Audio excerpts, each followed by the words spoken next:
My name is Cassidy Burks, and this is my audience.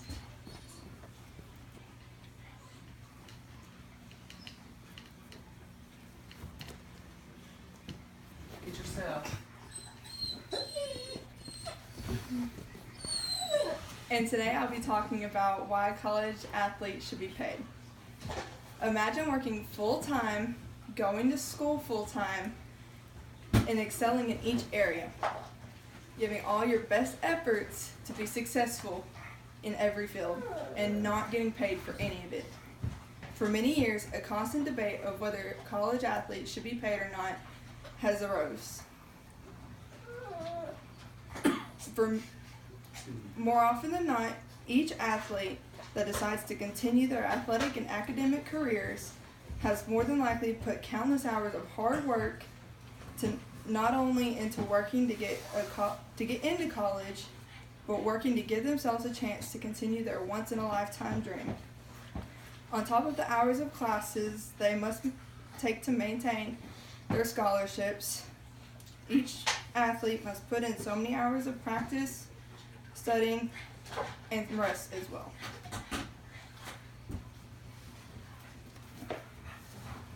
Broken down on average, most junior colleges require a student to maintain at least 12 hours to receive any kind of scholarship.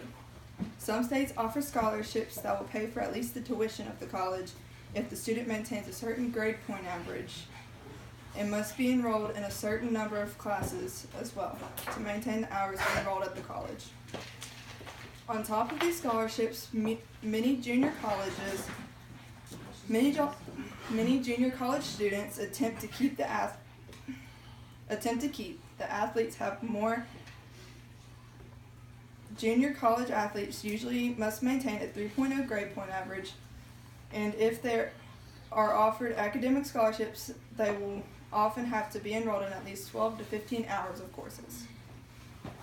That averages out to be about 4 classes a semester, sometimes 5. If each class lasts nearly an hour and a half, that is about 12 hours of classes a week. Most junior college athletes have practice for at least 3 hours a day, mandatory study hours for about an hour and a half, finding time to eat and finding time to sleep.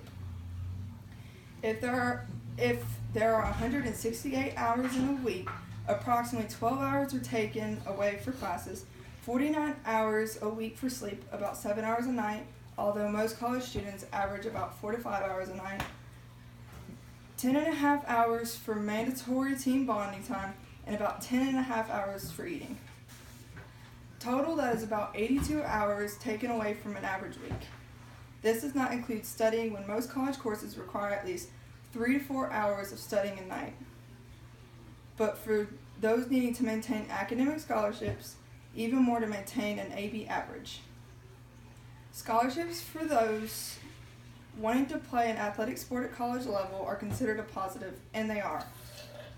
By all means, nobody would ever believe a scholarship to play ball in college and live out the dream of the young athlete they once were dreaming of being is a bad thing.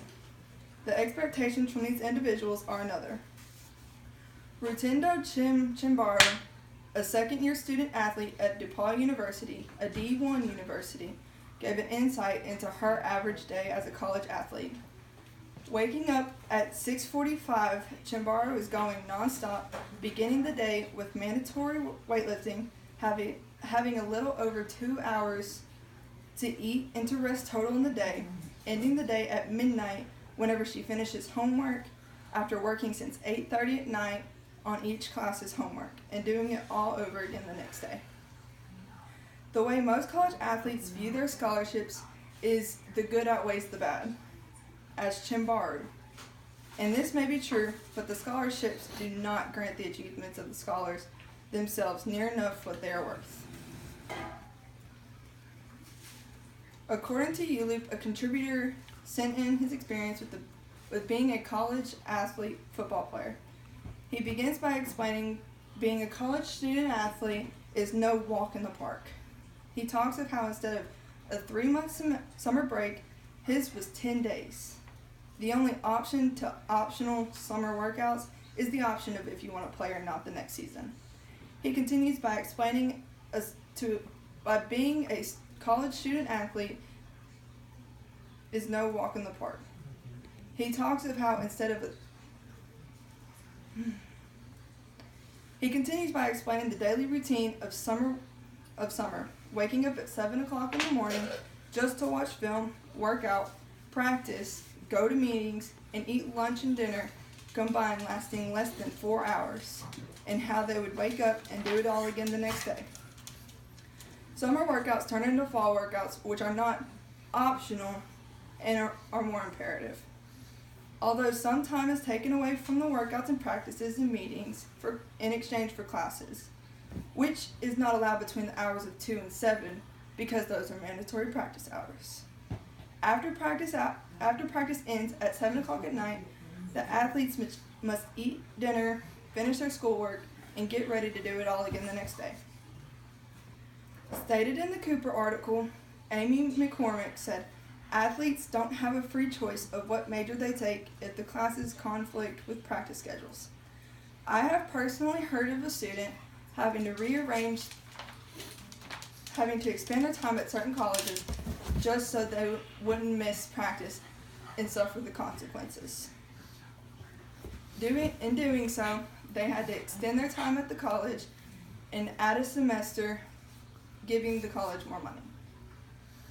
Pulled from the Greenlee article, since they, being the student athletes, don't have time to work, it's, being their scholarship, the only way they can receive money without breaking NCAA rules. The NCAA rules for student athletes is if the student is paid anything for acts other than the work they physically completed themselves, they become ineligible to play. According to Jay Coleman at ncaa.org, full scholarships cover tuition and fees, room and board, and course-related books. This obviously does not include food, clothes, entertainment, and other expenses college students must consider. Although this may not seem like much, just take into perspective how much the NCAA makes. According to college football's most valuable teams, Texas A&M jumps to number 1. Texas A&M brings in a revenue of $148 million and a profit of $107 million. The Texas Longhorns bring in a revenue of $133 million and a profit of $87 million. And the Michigan Wolverines bring in a revenue of $127 million and a profit of $75 million. And student athletes are not given enough to cover some of the most basic expenses, struggling with their financial statuses like every other college student. According to the article, college athletes are worth millions. They should be paid like it. Damon Jones, a Stanford graduate, argues, "You demand professionalism, pay professional salaries." And he is not wrong. Student athletes are demanded to look, act, speak, and play to their best abilities, representing the colleges and universities they attend with the utmost pristine behavior, while maintaining and balancing their impossible schedules in academics. Student colleges should be paid for their playtime, looking at the sport they play as a job instead of an activity. Student athletes are taken advantage of because they look at the opportunity to continue playing the sport or sports they love in college as a victory because their dreams do not have to end. It is honestly a shame how anyone can believe the work these athletes put in is any less of those of a professional athlete on top of their studies. Thank you.